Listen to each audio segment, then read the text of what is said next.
Good, happy Thursday evening. I'm Riley King, and welcome to the Riley King Newscast right here on the Riley King Network. Let's begin. First up, Democratic Pappas announces candidacy for 1st District U.S. House seat.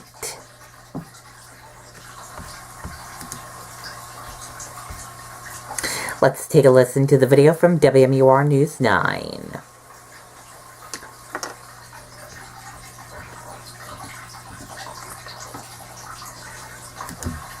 Kristen, no big surprise here that he's running, but nonetheless some big news for New Hampshire's 1st Congressional District this morning.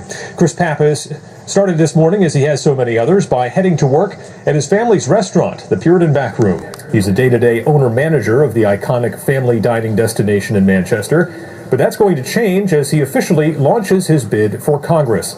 Right now, he's headed out to the seacoast to campaign and meet voters in Exeter, Portsmouth, and Dover.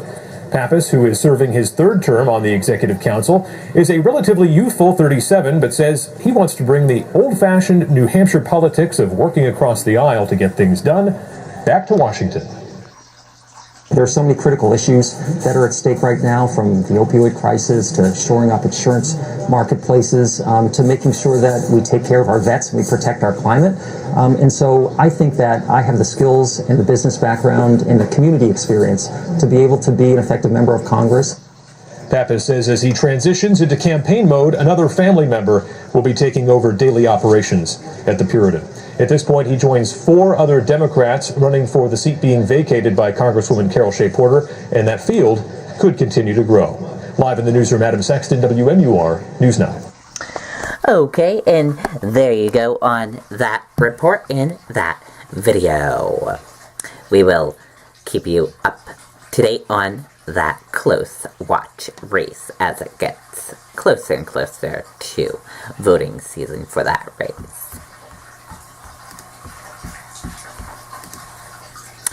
One dead, one injured in shooting on I-95 ramp in downtown Providence. Let's take a listen to the video from WCVB.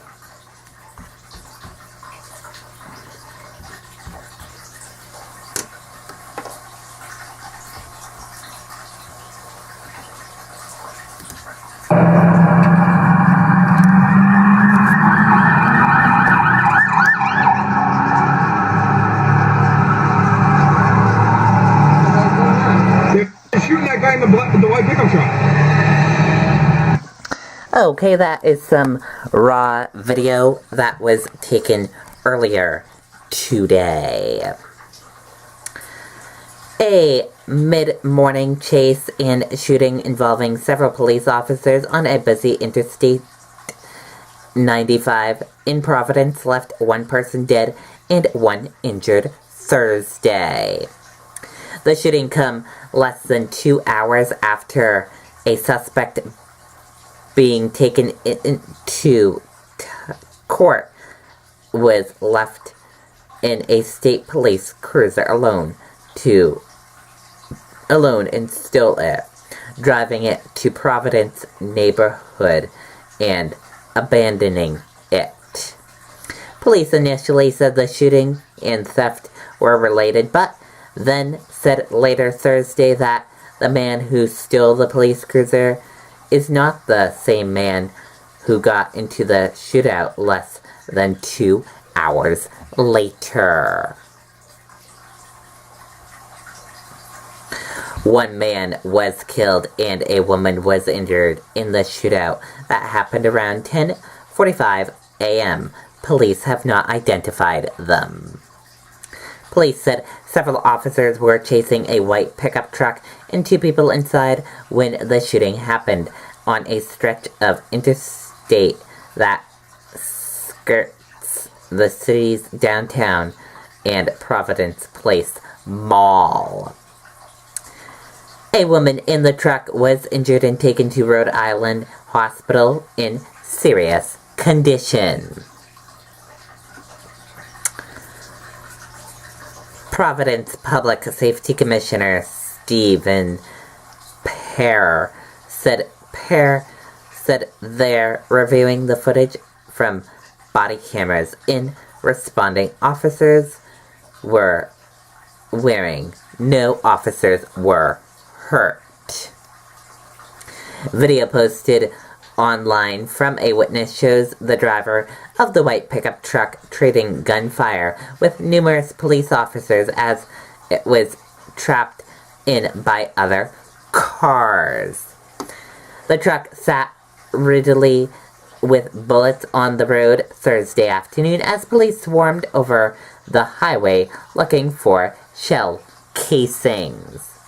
Senior prosecutor for the State Attorney General's office were also on scene, which is protocol for any officer-involved shooting, according to the police. The cruiser was taken around 9 a.m. Thursday during a traffic stop on Route 146, police said. Authorities still are searching for Donald Morgan, who is wanted for stealing the police cruiser, said State Police Cole, and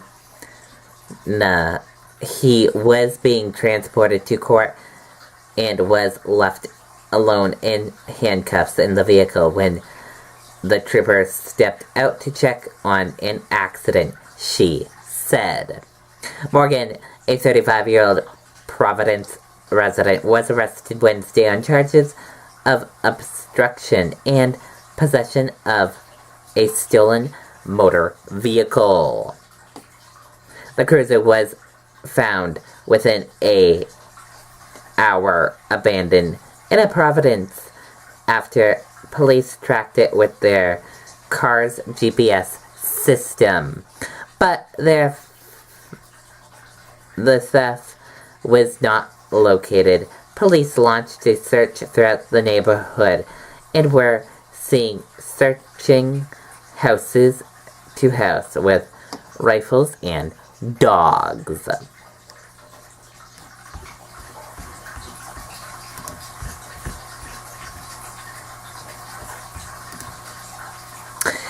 Maine mom, boyfriend charged after twin girls found safe, police say. Let's take a listen to the video from WMTW News 8 Aaron Dixon.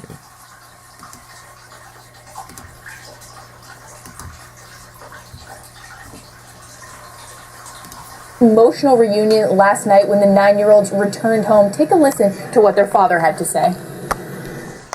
Get home. You worried? Yeah, it was a Tough ordeal?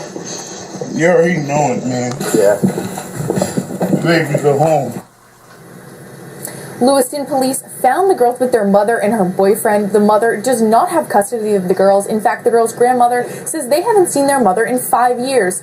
Both the mother and boyfriend are in police custody right now. Police in Massachusetts say they will file kidnapping charges against the two. Investigators say the girls were taken from a supermarket parking lot after getting off the bus yesterday afternoon. And Lewiston police tell us they will release more information later this afternoon on their involvement in this whole situation. But for now, live in Lewiston, Aaron Dixon, WMTW News 8. Okay, and there you go on that video and that report. We will keep you updated on this story. Now let's take a look at your U.S. stock market and see how your stock market closed for this Thursday evening.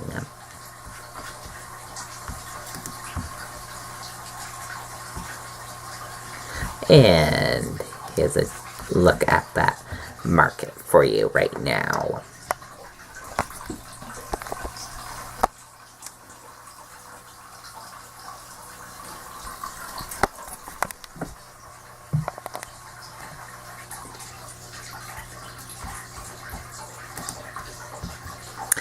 Dow finishes 101 points lower as traders fear delay in tax cut.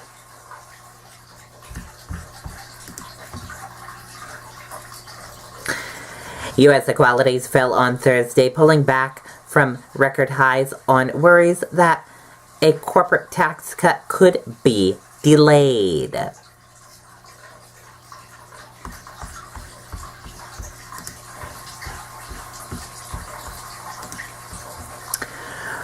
Roy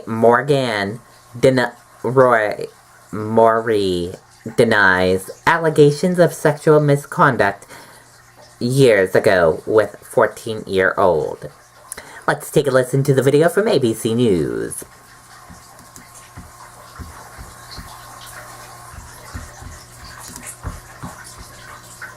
To a fun, interactive way to learn as they play. They'll learn about letters. T is for Thomas. Colors, and numbers. I'm the number 6 engine. Railway Pals from My First Thomas and Friends. Senator, allegations against Roy Moore. If true, does he need to step down? If there is any shred of truth to these stories, he ought to step aside. And now. Would he be fit to serve in the Senate as Mr. Speaker? No. If there's any shred of truth, he ought to step aside immediately. Well, I don't know Mr. Moore. I don't know anything about him or this allegations. I have no idea. That's awful. How concerning will it be for That's very what's concerning for anybody. I don't care what side of the aisle you're on. That's a horrific situation. It's very concerning. So have you heard about the allegations? Yes, and if they're true, he should step aside. What about the other Republican members who have endorsed him? Well, that'll be up to them. How concerned are you that this is going to hurt the Republican Party going forward? If they're true, he should step aside.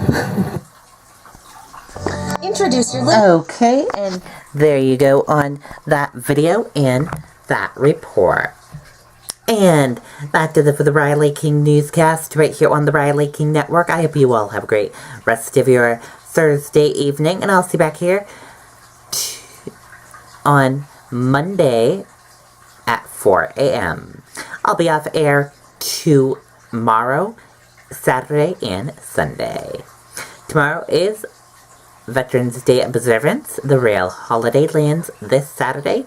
We're taking tomorrow off and the weekend off. A 3-day weekend here for me at the Riley King Network. But the Riley King Network is always open. We'll have our reporters and staff still in the building, putting out news stories for you on our Facebook page. I hope you all have a great weekend, everyone, and see you back here on Monday. Bye, everyone.